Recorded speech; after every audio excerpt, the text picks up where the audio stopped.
Strict TTT THROWDOWN! On this week's Throwdown, we have Napster Neil demo the workout. You guys remember that? Yeah, the music of course I thing? do. Okay, cool. Just wondering. We've got overhead walking lunges, strict handstand push-ups, and double unders. Check You really hit the we've got there. That was a good feedback. What's my line? Or you want me to start the throwdown? We announced this at 1 p.m. Yeah, but am I changing what No, I I'm said? We release these workouts right here Not on 1 p.m. anymore. Okay. It's on Thursday. We release these workouts right here on YouTube with the unicorn at 1. Not at 1. Sometime. Thursday. Thursday. This week's throwdown is, for time, 21, 15, 9, 6, 3, double dumbbell overhead walking lunge steps, strict handstand push-ups, and then 100, 80, 60, 40, 20 double unders at the end of each set. Reflex test. For movement standards, a warm-up, and scaling options, check the description down below. All right, y'all want to know the winner of the belt? Who won the belt? Damn, that's the most excited y'all have ever been. I'm just going to pick a random comment here, and it looks like Matt Breslaw. My boy Matt. Breslaw. Let me He's in go. our- Brazilian. Yeah. he's in our Congrats, keeper. Matt. You're a good dude. And he sent us some shirts He last did. time he was here, Yeah. which are awesome. I work out in all the time. Oh, nice. So we'll return the favor, kind of. And his comment was, looks fun. Thanks for being so awesome. Need that belt. Well, you're about to get it, friend. You're about to get it. And if you want a chance to win a 2-pood belt, leave a comment down below. Talk about how wonderful Max, Mia, and myself are, and you'll definitely get picked because Chris is the one picking the winners. Well, it's gonna be a spicy one! This week's demo athlete is Neil. He is a bubble level semifinal athlete. As we watch him go through this workout, just remember there's going to be a lot of variation in scores on this specific workout. So he was just over 9 minutes. Were you fucking zooming in and out on me the whole time I was doing that? I saw the lens. We think a specialist at gymnastics and handstand push-ups can probably push this into like the sub 7 range, but there will also be elite athletes that maybe get bottlenecked that move up to like the 12-minute mark.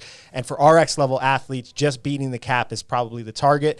For intermediates, just based on how difficult strict handstand push-ups can get in this volume, consider checking the scaled workout where they do kipping handstand push-ups. Let's see it. Let's see it. Oh, you're way too close to me. 3, 2, 1. I love how you count down every single week. I appreciate that. I don't wasn't like sure. the I couldn't awkward see the numbers. Dang, here they come. Look at that shot. Mia, why are you taking so long? I don't know. They were flying. I will say Mia's overhead position is way better than the guys, though. But in But terms it of didn't speed, matter yeah, 'cause in they terms were of flying. speed. So that little technique that Neil's using where he's turning the dumbbells vertically but still holding on can make this position just a lot easier Yeah. to hold overhead.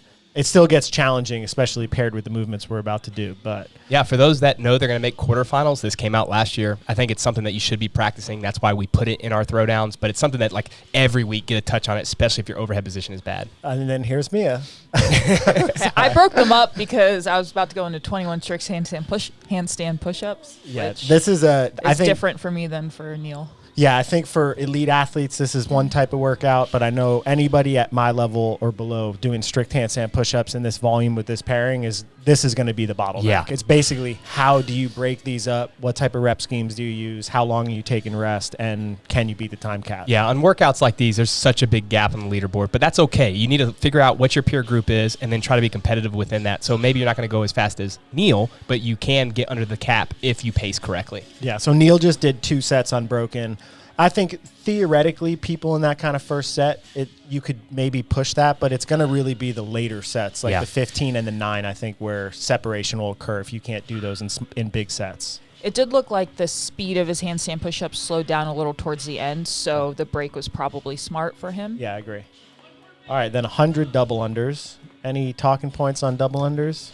I do think that this is a really hard combo for people that are inefficient at the double under because most people that are bad are swinging their arms. They have a bunch of tension in their shoulders and then going straight into the lunge again. You're going to have a ton of pump before you get back to the handstand push-up. So being efficient here, a smoother jump, spin from your wrist really does help. Yeah, you can see Zach's jump and body position and where his arms are relative to his body versus Neil's, that it looks to be that Zach might be expending a little bit less energy in the shoulders, but he's also a little just like tighter. So I think your strategy and how you do double unders is just kind of dependent upon your body type. But the more shoulders you use in this movement, the more it's going to compound in the rest of them.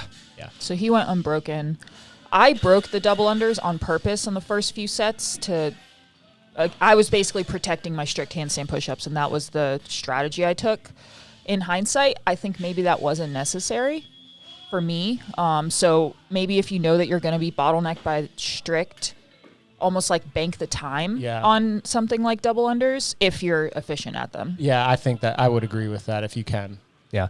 Double unders are a movement that you can break easily and not waste a lot of time, though. So if you're someone that does get a pump, like for me, I get a big shoulder pump on double unders, but I'm good at handstand push-ups. I would break the double unders, take 3 to 5 seconds each time, get back to them, and then try to go a little bit faster on the other movement. But that's the key, is the break being 3 to 5 seconds. Correct. If you break and it's 10 or 15, then you can be wasting 30 seconds in a set. Yeah. And you could see these handstand push-ups already in this round are way more challenging. So he'd opened up with 3 there, right? Yeah. This is the hardest set, Yes. right? If you can get through the 15 fast, then the 963 will be pretty easy, or at least for those that are good at handstand push-ups. So I would pace a little bit, probably a little bit more than he did on the 21, so that you can do bigger reps on this set. Yeah. And more reps. Right in the More way. reps. Yeah. Sorry, everybody. Yeah. Perfect, Mia. So this is how you stack your shoulders and walk slowly. After the workout, Neil was like, "Can you lunge faster?" I was like, "Yeah, I'll try." Yeah. Thanks for that. I realized I think I messed up Chris's frame by sticking my hand out too. Oh, how dare you. Nice. So this is a set, I know we already talked about the 15 being important, but an elite level handstand push-upper, whether they're elite in the sport, may be able to do those 21, 15 unbroken, and that would save them like 45 seconds on that set. So there is a huge separation there. Yeah, and then we're back here, 80 dubs. He misses first, but it seemed like just a little miss. I do think that these double unders will get harder through the workout, but the sets are descending. So I feel like so long as you're not missing a lot or taking super long breaks, this isn't like going to be a huge separating point in the workout. Yeah. Just like kind of adds to the fatigue. Yeah, I think once you clear this round, you just have to, like, even though you're feeling fatigued, you have to. I thought you were going to hit that water bottle. You have to kind of like just grind and trust that there's not that much work left. That's why I love these descending workouts. Yes. It's easier, in my head at least. Yeah, you love them, but then also it's easier to keep pushing because the sets are descending. Right. Luckily, this one, if I do strict instead of kipping handstand push-ups, will be basically a strength workout for You'll me. have a bottleneck there. For someone like Neil who seems to maybe not have the ability to look clean on this lockout here, do you think he's going to have trouble at or like a sanction or whatever they're called now? Yeah. So it depends on the standard. So generally speaking, he's holding on to the whole head in his hand, and you're allowed to do that. You're not allowed to let the top black portion rest in your hand with an open hand. And they don't really say anything about your elbows having to be fully locked out. Yeah. So he does look stacked in the current standard in a way that he would get his reps to count. But I don't know, like moving forward, if CrossFit decides to change that, maybe it could cost him. It would be really hard for them to standardize keeping your arms straight. I don't know. I mean, I guess they could, but it would just be challenging for the judge to always monitor that. Yeah, I agree. So maybe they'll let us touch them together again one day. Yeah. The other thing about that too is that position, if you get really, really, really tired, can be really hard to keep your arm bent and hold it overhead. So if you can cultivate positions like how Mia has them overhead, it really benefits you in terms of endurance in long workouts. I fully agree with that. I've always said I think the overhead position is probably more important than any of like the main movements that we do, because there's so many things in the sport, like all the gymnastics and barbell cycling and everything that it matters on. All right, so what set of double unders are we here? 60? We're in the 60s. Ooh, baby. So most elites are going to do 60 double unders unbroken somewhere around 30 seconds. So sometimes keeping them in seconds for me makes it easier than huge numbers. I'm like, okay, just pick it up in 20 seconds of work. Yeah. Yeah, I definitely like that mentally. And this is probably the time in the workout where you do, if you want a great score, have to kick. Maybe you pace your 21s and 15s if you're a high-level athlete.